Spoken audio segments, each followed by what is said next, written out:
इंट्रॅपिड याचा अर्थ होतो धैर्यशील, निर्भय, धीट म्हणजेच कोणत्याही संकटाला न घाबरणारा. याचे समानार्थी शब्द आहेत ब्रेव्ह, फिअरलेस, बोल्ड, करेजियस आणि डेअरिंग. याचेच विरुद्धार्थी शब्द देखील आहेत आणि ते आहेत कॉवर्डली, टिमिड, फेअरफुल. आता याला लक्षात ठेवण्यासाठी आपण हे 2 उदाहरण लक्षात ठेवू आणि ते म्हणजे पहिला उदाहरण ते म्हणजे an intrepid girl climb the tall mountain alone.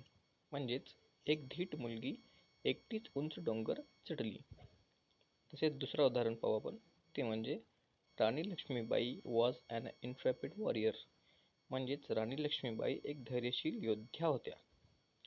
आता याला लक्षात ठेवण्याची एक युक्ती पहा, आपण लक्षात कसं ठेवू.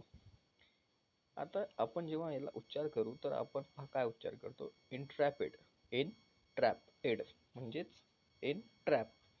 इंट्रॅपिड म्हणजेच इन ट्रॅप हा जर शब्द दिसला आपल्याला इथं तर उच्चार करत्या वेळेस, आता ही स्पेलिंग डिफरंट आहे बरं, पण याचा उच्चार कसा होतो, इन ट्रॅप.